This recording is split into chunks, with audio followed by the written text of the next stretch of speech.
automations are crucial. The numbers vary, but generally it's a pretty even split in terms of revenue generated from our automated flows versus campaigns. I think it's just a way to work smarter and not harder is really by focusing on automations, especially when you're kind of ramping up. They are not a set it and forget it thing. I feel like a lot of people think that, and that's definitely not a smart way to go about it. You constantly have to make updates and tweaks. But yeah, automations are really something I think every marketer, email marketer should prioritize.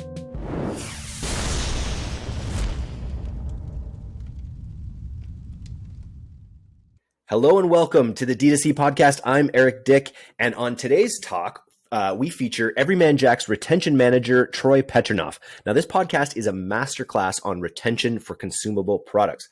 Troy is a veteran email marketer who joined Everyman Jack this past March and has set his sights on email automation domination. Everyman Jack was a first mover into the men's natural grooming industry starting in 2007 and flourishing in retail channels before setting their sights on DTC Growth. This conversation covers the most critical factors for customer retention for a brand in 2021, how QR codes are making a comeback and how to use them, how bundling has come to define DTC success for Everyman Jack, and why SEO is the investment every brand needs to make like yesterday. As well, you'll find out what it's been like to partner with Marvel and finally find out what Iron Man smells like. On with the show. Too often, marketers struggle to turn customer data into actions in a timely manner. Simon Data's customer data platform gives you the ability to drive faster marketing results from a centralized platform. Visit simondata.com/DTC to see how Simon can help you accelerate time to value, boost revenue, and improve your marketing team efficiency. Unlock the power of your customer data today by visiting simondata.com/DTC. Welcome to the podcast, Troy. How you doing? I'm doing well. Thank you for having me, Eric. I'm excited to be here. Nice. You are a retention expert. So what do you see as the most critical factors for D2C brands and their customer retention? Cool. Yeah, I mean, that's a great question, a super important one that I think you really have to start questioning very early as you kind of create a brand and start building it out. The product, I think always kind of everything starts with the products. You have to have a great product that people want to purchase again and again. That obviously, depending on what that product is, sometimes you don't need to purchase it that frequently. In the case of Everyman Jack, where I work, it's men's grooming. You got to refill your body wash, your deodorant about every 3 months. A brand I worked at previously was more in the vision care space, and we were pumped if customers came back to us once a year. That was kind of selling glasses and lens replacement. So it depends on the product, but having a great product and having a great customer experience is crucial. And then, of course, comes the channels that I really focus on that are really key for retention. Email is a huge one. I know people talk about email a lot. It's an owned channel, which is increasingly important, in my opinion. SMS, I kind of view as almost like the little brother of email. I found a lot of success with it. It's a lot less resource intensive, which is kind of nice, and you can kind of move quicker, and you don't really need a full design team or whatever to build out effective email flows and campaigns. But really, having the great flows, great automations within email and SMS are really crucial with driving retention. And then, again, customer experience is huge. Thinking about things like your packaging, the inserts that go into those. Those are all really kind of important elements with customer retention. What was the thinking in retention before you joined? You joined in March of 2020? This year, yeah. Just this year of 2021. And so what were some of the first things that you put your hands around, and what were some of the first major projects that you enacted? Yeah, so to give you context, so Everyman Jack's been around since 2007. We started in stores. We're natural men's grooming. So even kind of going back to 2007, we were ahead of the curve, if you will, on that whole space and almost even men's grooming. And then the natural stuff is, I feel like, been blowing up recently. So we were in stores. obviously they noticed the trend of e-commerce booming in the past few years. So about 3 years ago, we launched everymanjack.com. We're also on Amazon, Walmart.com. We're all in all the major chains, but we didn't have our own kind of website until just a few years ago. And then really in the past year, so our marketing team grew from about like 2-3 people last year to a little over 10 currently. And I'm on the performance side, and we're really, really focused on everymanjack.com. And, I have a colleague that focuses on acquisition, someone else on search. And again, I'm retention. And so I came in and we had like the basic, almost like the stock out of the box automation setup. So we had a very basic welcome flow, browse, abandon cart. We didn't yet have a post-purchase, flow activated at all. And then we were, sending campaigns, just if there was a sale or specific promos, new product launches. It was all really the stock out of the box, templates that that something like Attentive, our SMS platform, kind of presents you with. So that was my first project and focus. And honestly, we're still working on it. I mean, we just kind of relaunched a thank you message that comes 3 days post purchase, and that's been like a kind of a recent effort, along with a bunch of new kind of upsell stuff. So it was really getting a handle on what is going out currently to our customers, what's working, and then almost all of it needed a complete revamp. Yeah, because often when you start these things, you do sort of a paint by numbers, as you say, Mm-hmm. where here's what I should do. But then as you dive into it, you let the data tell a story, and then you can actually not do what you should do for your brand and your exact situation. Exactly. I mean, yeah, there's so much to it. Testing is just a constant. I think every, especially performance marketer, but every marketer is, if they're not, testing minded, really have to be. What's something you've tested in the past, let's call it 3-4 weeks, that you're gonna that will allow you to pivot and make a choice going forward? Yeah, that's a good question. So one thing that it was a small test that I didn't really expect any major results, but over the Labor Day weekend, that was this past weekend, of course, we ran, a sale on the site. And what we did within those emails, we had 2 calls to action.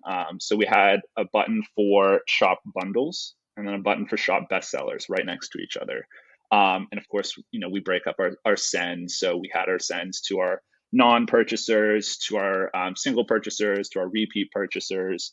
And the results there were consistent that people that have not purchased yet from us, it was like a 5%, 5 to 6% increase or more clicks over 2 bundles. And then for people that have purchased from us already, they were clicking over to bestsellers. That makes sense to me. A product, we've been making a big push on bundles in the past like 4 months. We launched about 16 bundles, which is a lot, but we're testing. So that kind of assortment will probably change in the near future. But something that's risen to the top are we have a body wash quad, which has various 4 different scents of our body washes, and we have about, I believe it's 9 different scents on the store. But for people that are new to the site, haven't purchased from us, they're telling us that they want to sample our products and sample multiple of our scents to either find the one that they're going to be loyal to, or they're just that kind of person. I'm someone that switches up my body wash quite frequently, just out of curiosity on what's out there. So it totally made sense to me that people that have yet to purchase, we're going for bundles because it's a great intro into the brand and various categories, and it is kind of a way to handhold you if you are overwhelmed with the choices on the site. We have a ton of different categories, a ton of different scents. So that was an effective test that now we were pushing bundles, very heavily anyways to people that have yet to convert, but it kind of validates that hypothesis, and it's something that we're going to continue to do. Is it something you see in acquisition as well, in top of funnel acquisition, that new people coming in from ads are also interested in the samples? Yes, so very much so. That body wash quad has been really performing on the acquisition side as well. We do an interesting thing to note. This was more on the acquisition side, so we did a few emails around this. But during June Pride Month, we did a limited edition Pride pack, essentially a bundle, and that crushed it on the acquisition side. It was insane looking at those numbers. It's one of our best sellers of the year, and it was only available for June. Wow.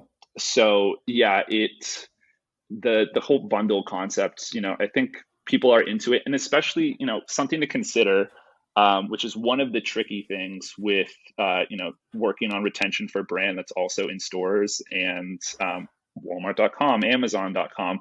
The retention metrics that I'm really focused on are for everymanjack.com. But I personally, I purchase our products sometimes from Target. I try and, do purchase from our own site, but sometimes I'm in Target already and I walk past the men's grooming aisle and it's like, okay, I'm almost out. Let me just purchase right now. So we need to give people a reason to come to our website when they have alternatives. They can literally just go to a Target or a Whole Foods. So, bundling things, having online exclusives, allowing them to kind of stock up and give them an offer, the right offer to the right person, really, is one of the key things that we have to factor in, because it doesn't make sense to just come to our site and buy one body wash. Shipping costs, all of that, it just doesn't make sense. So bundles are a huge effort. That's really interesting, just because we don't talk to as many brands that have been around as long as Everyman Jack has. Mm-hmm. And so you've got this huge legacy of business in these brick and mortar stores. That's got to be, in some ways that's got to be a big advantage. In other ways, as you're just sort of mentioning, I think even if you think it must help the ads as well. If you're going to go to, Target every, couple times a month, whenever you see your the product on the shelf, then you're more likely to notice it when you see ads for it as well. It's an interesting factor. Are there downsides to having a brand that has such a long legacy in retail? Yeah. Not too many downsides. Honestly, it's nice. You have, I've come into a company where there's more resources. So we've been around longer, Yeah. higher budgets, higher brand recognition. And so, yeah, the one that I struggle with a little bit, though I do just kind of try and focus on everymanjack.com. But there's all these numbers and data around the people that aren't purchasing from the site, which is kind of a mystery. So I know our conversion rates and how many sales are driven from specific emails, but I would love to know of those people that saw that email announcing our new sea salt body bar, excuse me. I would love to know, how many people saw that, were thrilled that we have a new product, and went to Target to get it. That's kind of the downside that I find. But we have a product that people love, and there's a lot more people aware of it than other smaller companies that I've worked in the past. So there's, of course, there's downsides on perhaps like the logistical sides where someone in retail places a huge order and some of the e-com stock has to go there. And it affects like the inventory on our website, but those are kind of smaller things. But yeah, generally, I would say it's mostly positive. Nice. So you are a self-described email automation junkie. I think you love your email automations. Can you just talk a little bit about your philosophy with email automations? How how long are you engaging people on your flows and your automations? Are you building content for weeks, months in advance, or just talk to me a little bit about how you set up automations? Yeah, for sure. So automations are crucial. The numbers vary, but generally, I would say on average, it's a pretty even split in terms of revenue generated from our automated flows versus campaigns. And it just, in terms of resources, and I think it's just a way to work smarter and not harder, is really by focusing on automations, especially when you're kind of ramping up. they are not a set it and forget it thing. I feel like a lot of people think that. And I early in my career, I would set up an abandoned cart flow and not look at it, as long as it was still generating revenue for months. And that's definitely not a smart way to go about it. You constantly have to make updates and tweaks. But yeah, automations are really something I think every marketer, email marketer should prioritize, because it just longer tail, wins for you. So it's really starting your kind of welcome flow, the abandoned cart, abandoned checkout. Those are crucial. How many emails in your welcome flow? 4. And can you describe them a little bit? Like what's the journey people get taken on? Yeah. So it's slightly different if you've made a purchase before, but general welcome flow, we have a little under a paragraph. A big effort we've been making recently is trying to shorten content, make it more focused, but kind of, a brand building thing, talking about that we're very much, naturally derived, outdoor inspired is a big ethos for our company and our product. And we're about, as much about our products, of course, as we are about content around the great outdoors. So there's a little bit of that brand building in the first one. Of course, the offer that we promised. Right now, we're doing free gift. We've done a bunch of testing around this, 10% off, free gift, free shipping. Free gift has been really performing the past few months. And then buttons towards all of our different categories. It's that feature is only in this first email. I generally like to have, 1, maybe 2 distinct calls to action. But this first one, I really kind of want to convey the breadth of our categories. Totally. Then comes a kind of deeper dive into the outdoor aspect of the brand. So this is kind of more storytelling, and we have a robust ambassador influencer network. So kind of conveying that there, and a few links to our blog posts, and then social channels. And then there's a push. This was actually something we've tested recently, but I mentioned that sampler pack. Yeah. So again, that was something that just naturally started rising to the top of our bestsellers. So we have a push towards that, which is really kind of like around that sample messaging, or it's, if you have still not decided what you want, try our scents. That's proven very successful. That has a really high open rate right now, I think in the upper 40%. For a third email and a welcome flow, I think is pretty good. It was definitely testing better than what we had prior. And then the last one is more towards concerns. So we have products, for people with acne, thinning hair, all of these different just men's grooming concerns. So that's kind of the final element in that welcome flow, is like if they still have not decided like what they're after, we want to address their concerns and help kind of push them that way. I love it. And then you mentioned earlier, I think the really good point that you had about automations versus, campaigns, and that is that a lot of people do have that set it and forget it mentality. How do you, what's your cycle? Do you sort of like go through, do you just sort of keep an eye on the critical conversion points and the critical data points at each one of these automations, for instance, or are you on sort of a cycle where you'll look at things over time? How do you make sure that you're always, optimizing on that automation front? Yeah, that's a great question. And honestly, I think I almost look at them too much. So I definitely learned my lesson from, again, early in the career, set it up, kind of forget about them for months at a time.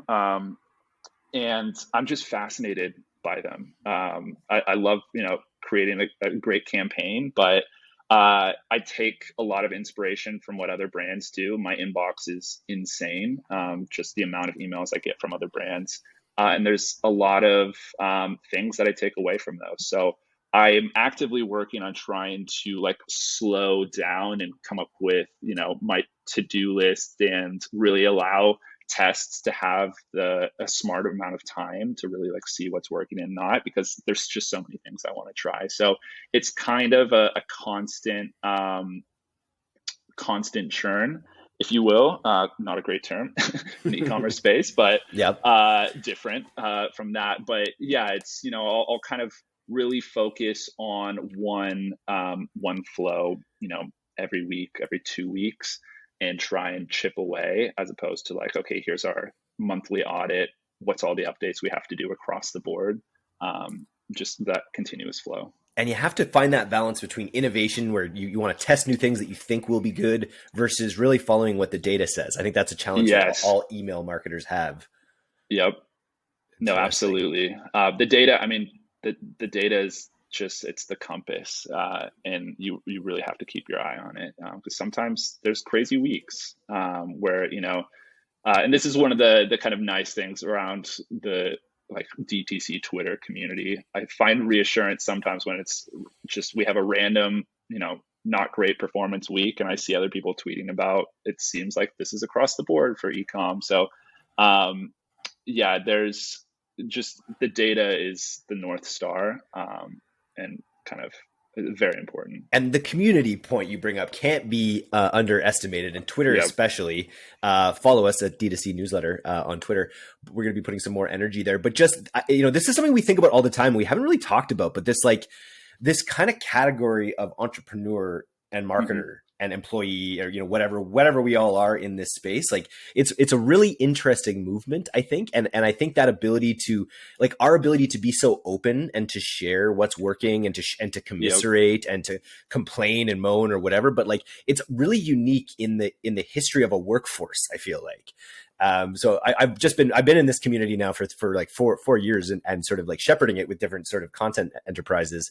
And it's just an amazing sphere to be a part of, and for me, it's such an internal compass that I'm in a good place because of just how many other people I meet who are engaged and fired up and interesting people. You know what I mean? Absolutely. Yeah, I feel, 100% confident in saying this, but I've learned more just on Twitter about marketing, about e-commerce than I ever did in school. It's 100%, like that's where I've learned the most over the past. I started in email marketing about 9 years ago. Really my focus switched towards e-commerce about 4 or 5 years ago. And that's really like when I moved into the e-com space. Like that's really where, it takes a little bit of work to adjust and, fine tune your Twitter feed, if you will. But now when I go on, it's just going back to that, constantly being inspired about new things to test in automations. Like I pull it up every day and I'm like, okay, here's 5 new things that are, other founders, marketers are tweeting about is working for them. So it's a fantastic space. And I know Twitter gets crazy around like politics and stuff, but in e-com, I love it. Yeah, you got to be careful there. We've talked about a few brands that are able to play in that space, but probably best to stay away from politics. Something we hold on to here pretty closely. Need high-quality, fully licensed UGC? With MiniSocial, you can produce beautiful, authentic, and fully licensed user-generated content featuring your products with micro-influencer creators. D2C brands like Native, Olipop, Hydrant, and others love working with MiniSocial as a way to populate their organic social acquisition channels, website, and beyond, while also competing dollar for dollar with traditional influencer activations on Instagram and TikTok. Get started on a campaign at minisocial.com today. Very cool. So let's talk a little bit about your content marketing. Like, so the area that you guys focus in mainly is this whole like natural product space, outdoor sort of style content. Is that really the world that you guys operate in most?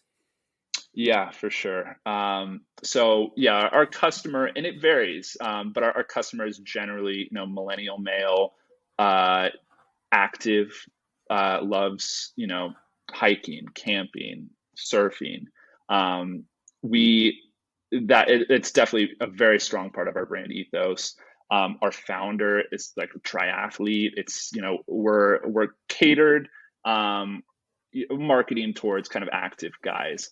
It's nice though. Our products are, the scents are natural scents. So it's not, these kind of artificial scents that are just, I don't know what they smell like, but a lot of women use our products too. Again, sandalwood is not exclusively a male scent. We have citrus, sea salt. So while yes, the brand is very much, marketed towards men, we do also market towards women in strategic ways. But Yeah, it's a lot of our imagery. If you go to our site, we just actually launched our first OTT video ad about 2 weeks ago, and a lot of the content you'll see are guys outside. A big thing that you will now see kind of here on out is kind of that whole van life. You have to have an outdoor shower if you're traveling in the U.S. in a van. Yep. So we've kind of jumped on that. And yeah, a lot of the content, we have been working on our blog. That's been a big effort that I've led in the past few months. We brought on a great copywriter, which is the biggest, I don't think this is a surprise, but like the biggest hack that I've uncovered. I used to do all of our copy and almost all of our design too at previous roles for Yep. email. And having a designer and a copywriter has like unlocked so much of my bandwidth for more strategic thinking. But about 50-50, our blog is grooming tips, what to do if you have thinning hair. And then, the other 50% is our favorite, we literally just published today, our top 10 West Coast hikes. Nice. And our best performing blog of the year was around the top 8 national parks that have not been swarmed by the masses. That's not exactly the title. I can't remember what it is, but this was like when Zion was on your Instagram feed 5 times a week. Yep. We wanted to create content around like, here's some alternatives to Zion and the Grand Canyon, and that has just like really engaged our audience. That's awesome. That's a really great example of your core audience going to a tertiary space that they're all kind of interested in and really dialing in on the brand. That van life is interesting, Stan. I see them on TikTok all the time, the different people living, on the road, and they've definitely got that like, modern Kerouac vibe. That sounds pretty cool. You mentioned OTT. This is something we almost never talk about. Do you have any results in from your over the top media service experiment? I wish I did. So that is something that the guy kind of running our ads handle. So I haven't personally seen any of those metrics yet. I know we have millions of views, which is very exciting. Mm-hmm. It's only been up for, I believe, a week or two. But yeah, it's something I'm super pumped about. This is the first company I've worked for that, we have a commercial airing. So it's something we're scaling, that kind of campaign, and I'm creating email content and behind the scenes stuff on the creator who really filmed that footage. So we're kind of in the very early stages of that campaign. But yeah, it does seem to be, thus far, without hard metrics to give you, it does seem to be making the performance team happy. Very cool. Now you're an OG in the email space, and one of the OG technologies that's been around forever, and I don't know that I've seen it used to perfection yet, is the QR code. And I'm wondering, what are some innovative ways that you've seen the QR code used in the retention side of your business? That's a really good question, and something I've been in the past maybe 2 months. The QR code is something that I have really been looking into and kind of doing research on. So, if you ask me this question pre-COVID, I would have very little thought on QR codes. They've obviously, people know how to use them now. And then in the e-com space, there's 2 brands that I have really that really stand out to me. So there's Batch, and then Repeat, like GetRepeat.io. Yep. And I fully intend on, I intend on using both of those. Yes. Hopefully we end up doing that. But I see a ton of great use cases. So one example, and this is our current little foray into QR codes, just done ourselves. We're a sponsor of Tough Mudder. So at every Tough Mudder event across the US, the showers are stocked with our products. We have, brand activations all over. We have a booth where they're, doing spin the wheel, win some free samples. And we have kind of handouts there, and also just a big QR code on the tent where you scan it, opt into to SMS. We send you a link to a branded landing page with an exclusive offer there. And that's in terms of conversions. I mean, it's not a massive amount of, we haven't had like a huge amount of people sign up for it just because they're at a Tough Mudder and, there's a lot of other things going on there. But that kind of small test in terms of like people that go through that whole flow and end up purchasing, the numbers have been great. So that's been a small QR code test that we've done to this point. But speaking of samples or like flyers, you know, on the sample side, something that we're in the early stages of planning right now is kind of our sample strategy for 2022. And there is huge value in including, if you have a new product or just introducing customers to new products that they haven't purchased yet. And I would love to have a QR code. I mean, maybe it starts out just a sticker, and then eventually we actually have that as part of the packaging. But you know, you run through your little DO sample and scan it and are able to reorder right there. So that's something that batch, I know, that's their kind of big use case. And I know that they are, you know, sometimes in like gym bathrooms, you can scan it and purchase right there. And then repeat.io, you know, they email, SMS, but also QR codes you can scan, and it, you know, pre-fills your basket with the contents that you ordered before. So I am very excited about QR codes, and I think there's a lot to play around with there, and I'm very eager to do so for 2022. You got to get it on the package so that when you're in store, you can say, learn about our bundles on it, so you can actually like infiltrate a little bit. That is the goal. That, to go back to the question around challenges around, you know, being a bigger brand, it's probably, you know, I'm not on the merchandising side, but I would assume it's a lot easier to do that when, you know, you're creating a smaller amount of products in bulk at once. And yeah, things move a little slower in a larger company, but that is the ultimate goal for sure. Now, speaking of the merchandising side, you maybe can't speak to this too much, but Everyman Jack recently did a deal and a partnership with Disney.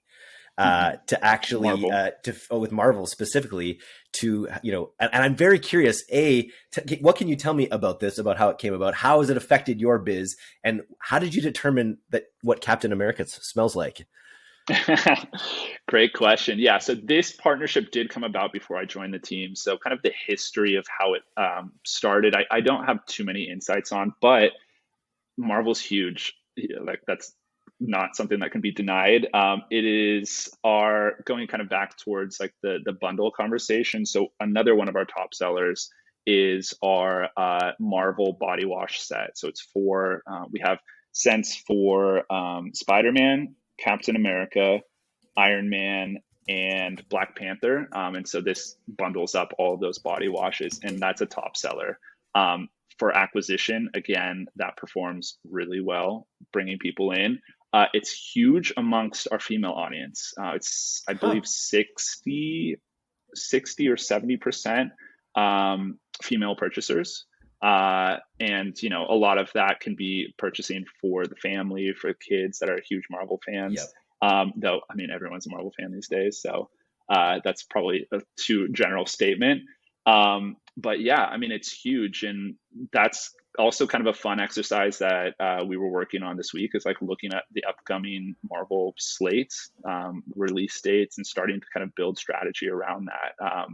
For example, Spider-Man Day was, I think that was last month, but, you know, of course we sent out an email around that, huge engagement around it. More so than I expected. It was trending on Twitter. And I was like, oh, wow. And it performed really well in terms of kind of a flash sale around our Spider-Man line. So those Marvel products, I mentioned the body wash, but they all have a deodorant, hand soap, you know, various different products tied to those characters. Very cool. Yeah. Which is your favorite? I guess you said you like to test multiple ones, but of the Avengers ones, for instance, which do you like the best? Iron Man. Nice. Yeah, it's like a woodsier scent, and that I tend to lean towards. But yeah, I bounce around. I'm on our sea salt scent right now, which I think is my new favorite. I came into the brand. I'd been an Everyman Jack user, you know, for years. Sandalwood was usually my go-to, and that's one of our top sellers. Sandalwood and cedarwood have consistently, they were the first, and they've always been our best sellers. But sea salt has been quickly rising to the ranks for sure. I'm hearing more and more information just about how almost every like unnatural smell that you smell is probably bad for you. You know, like almost every perfumey type thing or every totally synthetic chemical kind of smell is actually like not very good for you. And so so I can just see this like natural body wash, world just getting bigger and bigger. Absolutely. I mean, yeah, it's one of those things where I I don't know where the shift happened, but growing up, I used Old Spice. I had my Axe phase, I'm sure. And those scents, could not tell you what they were supposed to smell like. They kind of are neon, whatever color, Yeah. and smell just crazy. And naturally, no pun intended, I think it makes sense for products or scents that you kind of recognize. It's simpler, less just artificial. Totally. And like when you step back and think about it, I think most people prefer, lavender as opposed to uh, a neon blue mystery scent. Yeah, no matter how funny the commercials are, Yep. which they did do a good job with. So speaking of brands, so you must keep a pretty close eye on other D2C brands, being in the D2C community on Twitter, looking at what other companies are doing in regarding retention. What are a couple other D2C brands that you think are just crushing it out there? Yeah, that's a great question. And yeah, you're totally right. There's so many out there. I mean, in our space, in men's grooming space, there's been a huge influx in the past couple years. So there's brands like Huron, Black Wolf, Disco. There's obviously Dr. Squatch is a huge one, and they play in a similar space to us. They're also very kind of targeted towards outdoor minded guys. One that I follow, their founder Lily, on Twitter, is Three Ships. She's been on the pod, yeah. Yeah, there I love. I mean, it's obviously targeted more towards women, though. I think I don't know. I won't speak out of turn, but I think they have new stuff coming. But it's just such a. It's the way they name their products. Speaking. It's the way they name their products and speak about their products, in my view. It's their brand tone, and specifically the way they name their products as this like clever entendre that actually makes you think it's going to solve the problem, or it describes solving the problem in the name. They do everything right. Yeah. I always am going to their site for inspiration, and just the way they, do their product descriptions. They're just all the content on there is so meticulously thought through. And I love that just their content, their emails, their texts, they're really good at speaking directly to the customer, and making it, feel like a really kind of one-to-one relationship where you get a kind of peek into their brand. And, Lily and their team on Twitter are also like extremely transparent around what they're testing and what's working and what's not working. So that's one that really I've learned a lot from and taken a lot of inspiration from. Nice. Shout out Lily. We'll have to ping her on Twitter when this comes Yeah. out. Okay, last question. If we were to give you a $50,000 grant to use on the retention side of usually we're talking with marketers and they're just like, I'll put it into ads, I'll put it into creative. But I'm curious, if we were to give you a grant, where would you put it in your, within your purview right now to see the biggest impact? Yeah, that's a great question. And I thought about this a lot on the retention side. So luckily, and this is something I've always kind of appreciated just around like, budgeting and all of that. I don't, require a huge budget. Email and SMS is more expensive, but it's all relatively cheap when you compare it to, the amount we're spending on Facebook and other ads. A thing that a channel that I've been kind of exploring recently, that is pricey, but also I think worth it, and we have not moved forward with it yet, is around SEO. So one of the good things about being a known and recognized brand is when I came in, just across the board, our SEO, we have plenty of backlinks. We have a good domain authority. We did have to do a lot of work on updating kind of like meta descriptions, title tags. All of that was actually one of the first projects I did because that wasn't really paid attention to before. But yeah, I think, especially just kind of with the tumult with, iOS 14, 15, really investing in having a very like strong content SEO strategy, in the long term is probably a really wise use of that money, just so that, people that are Googling, not especially around our brand, but say it's charcoal deodorant, we appear for them. I'm a huge content person. I started in content marketing. That was like my first marketing title was a content marketer. So I've always just found a lot of value in, blog content, on-page content. So I think that is a wise investment, is to really like make sure that foundation is there and that you're discoverable without, having to spend on, social acquisition.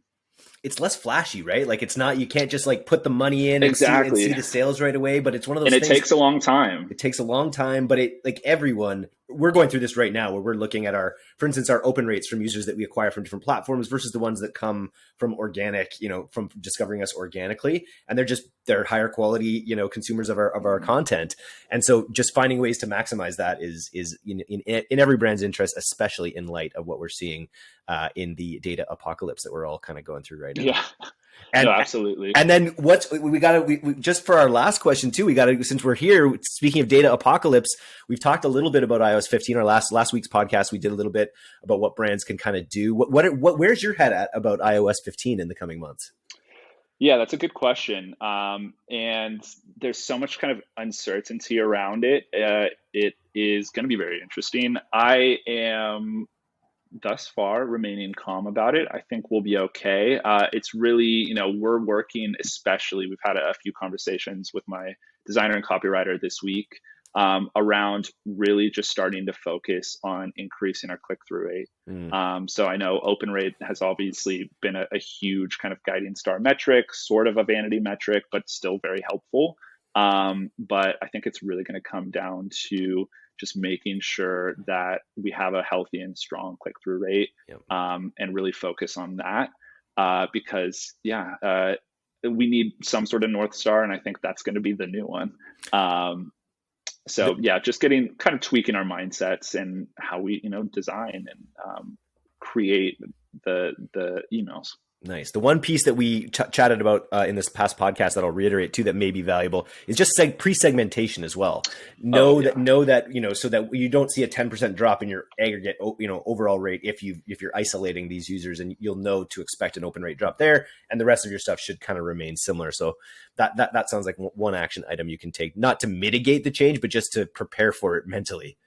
Yeah, having your benchmarks just for everything we've been huge on just data capture and collection, and just having those benchmarks around like segment performance and all of that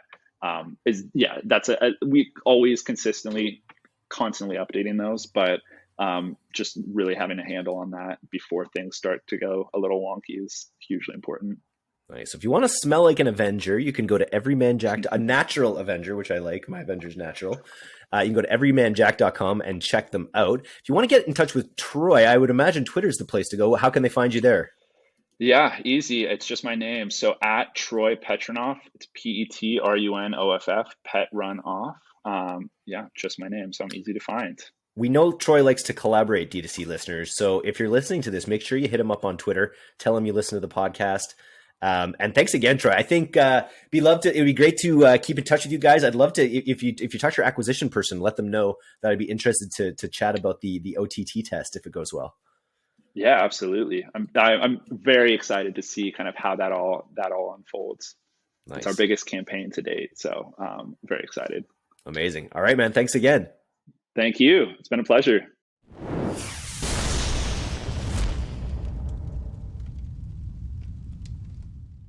Thanks so much for listening to today's episode. If you're not a subscriber to our newsletter, you can do that right now at directtoconsumer.co. I'm Eric Dick, and this has been the D2C Podcast. We'll see you next time.